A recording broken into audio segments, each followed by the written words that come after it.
Assalamualaikum warahmatullahi wabarakatuh. Perkenalkan, kami dari kelompok 1 Tugas Besar Analisis Deret Waktu yang beranggotakan saya Syifa Alicia Zahra dengan NIM 120410079.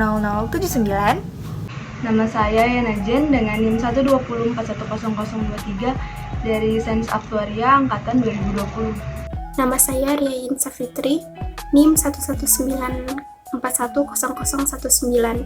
Nama saya Erika Gresendoro, NIM 120410104 dari Prodi Sains Aktuaria. Saya Yunik Zarani Putri, NIM 120410055 dari Prodi Sains Aktuaria. Pada kesempatan kali ini, kami akan membahas analisis peramalan deret waktu bencana banjir di DKI Jakarta dari tahun 2018 sampai 2020. Bencana banjir adalah bencana yang memiliki frekuensi dan kerugian yang tinggi. Hingga saat ini, pemerintah masih belum bisa menyelesaikan permasalahan banjir. Bahkan, seperti yang kita ketahui, frekuensi banjir justru semakin meningkat. Didapatkan bahwa bencana banjir besar yang pernah terjadi di DKI Jakarta, yaitu pada tahun 1621, 1654, 1918, 1942, 1976, 1996, 2002, dan 2007. Banjir di Jakarta salah satunya terjadi karena iklim, yaitu musim penghujan yang memiliki curah yang tinggi. Dampak negatif yang diberikan salah satunya dalam bidang kesehatan. Setelah terjadinya bencana banjir, masyarakat biasanya menderita beberapa macam penyakit, seperti penyakit kulit, infeksi saluran pernapasan atas, demam, dan lain-lain. Dengan melihat dampak-dampak tersebut, maka akan dianalisis gambaran bencana banjir yang akan terjadi 10 bulan ke depan, dari bulan Januari 2021 sampai Oktober 2021. Di sini saya akan menjelaskan sedikit mengenai tahapan forecasting bencana banjir di DKI Jakarta pada tahun 2018 sampai 2020. Nah, ada 4 tahapan, yaitu tahapan yang pertama adalah identifikasi model, estimasi parameter, diagnosa model, dan tahapan forecasting itu sendiri selama 10 bulan ke depan. Nah, yang pertama itu kan kita akan mengidentifikasi model. Kita tuh pertama-tama itu mengimport dulu tuh data dari Excel yang telah kita ambil di web BPS ke dalam RStudio. Setelah kita impor datanya tersebut, ternyata terlihat nih bahwa data deret waktu bencana banjir DKI Jakarta 2018 sampai 2020 itu tidak stasioner, baik dalam rataan maupun dalam variansinya. Dan bisa dilihat di sini datanya itu tidak terlihat pola musimannya yang rapi. Nah, sehingga pertama-tama kita akan mengecek dulu nih kestasioneran data kami dalam variansi. Nah, setelah kami cek dalam segi hal variansinya, ternyata data kami ini diperlukan transformasi dengan menggunakan rumus LEARN karena nilai PCC-nya berada di titik 0,0. Setelah mengecek dalam hal variansinya, selanjutnya kami itu mengecek dalam hal rataannya. Nah, ternyata setelah kami cek dalam hal rataannya, data kami ini memerlukan differencing sebanyak 2 kali baru dia stasioner di rataan. Selanjutnya kita akan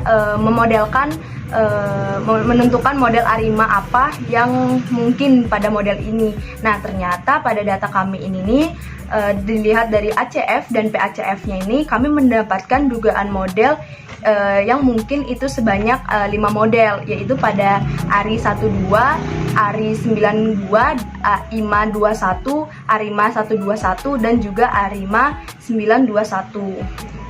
Selanjutnya itu kita akan melakukan uji diagnosa model ARIMA yang mungkin kita akan masuk nih ke dalam uji estimasi parameter dan menguji signifikansi parameter dari kelima data dugaan model yang sudah kita tentukan tadi. Nah, ternyata setelah kita uji tersebut itu terdapat 3 model yang lulus uji signifikansi parameter.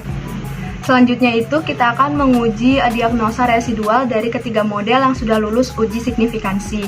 Nah, ternyata setelah kita uji residualnya itu, ternyata ketiga kandidat modelnya itu masuk ke dalam uji residual, yaitu pada residual pertama, residual ketiga, dan juga residual kelima. Lalu kami lanjutkan ke uji normalitas dan uji L-Jung-Box-Text.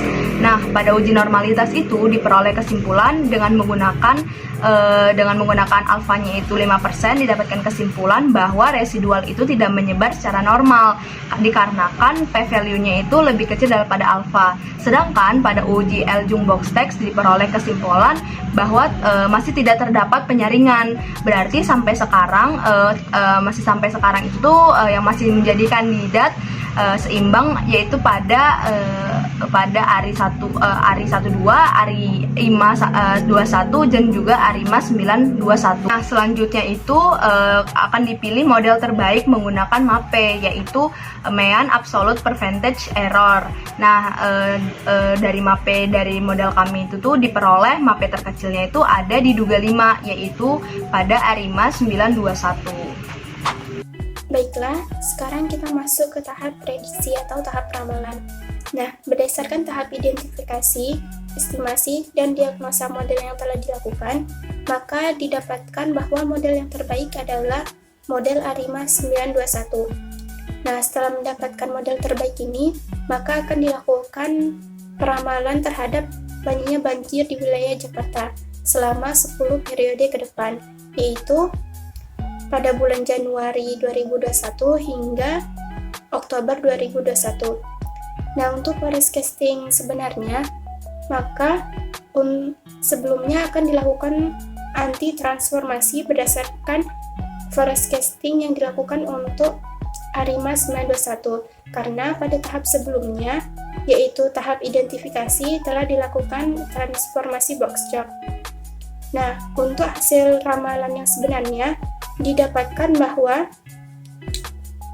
pada bulan Januari 2021, ramalan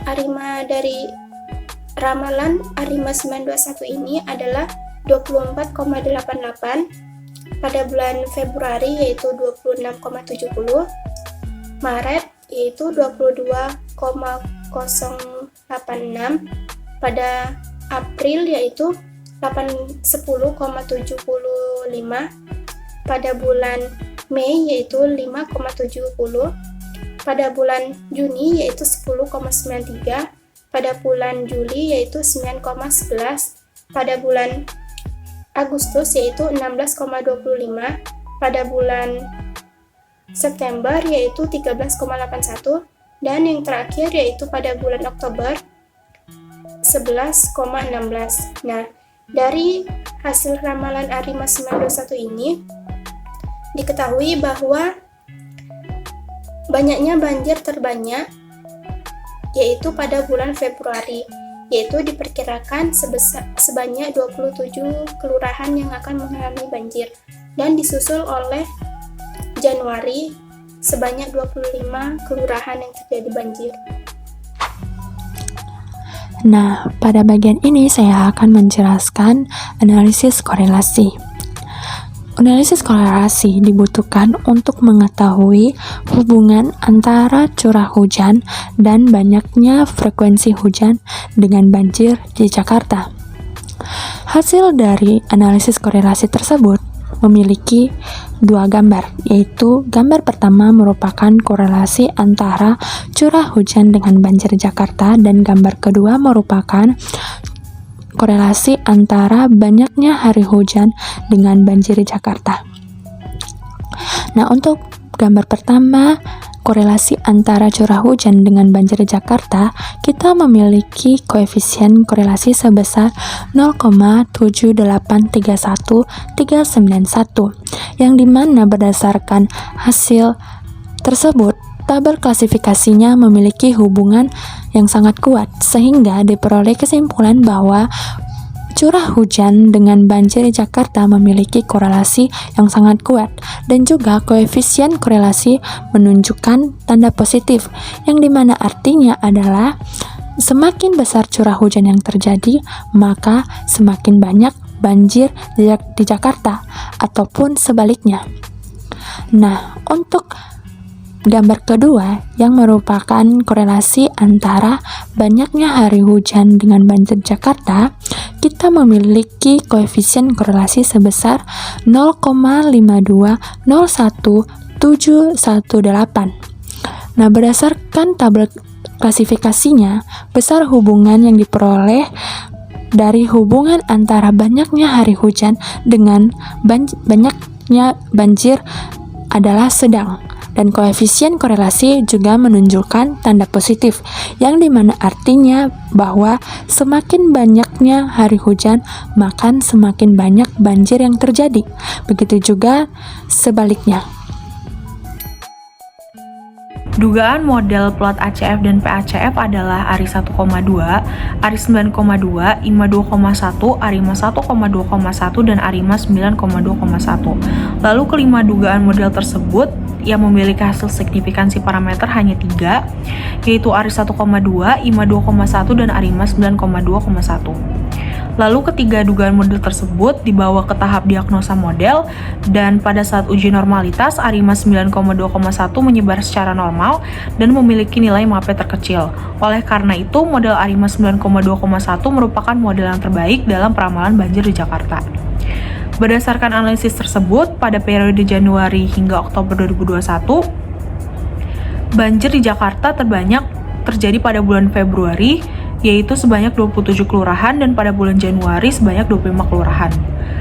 Sedangkan antara curah hujan dan banyaknya hari hujan dengan banyaknya banjir di Jakarta juga memiliki korelasi. Hubungan curah hujan dengan banyaknya banjir adalah kuat dan bertanda positif, yang artinya semakin banyak curah hujan, maka semakin banyak banjir atau sebaliknya.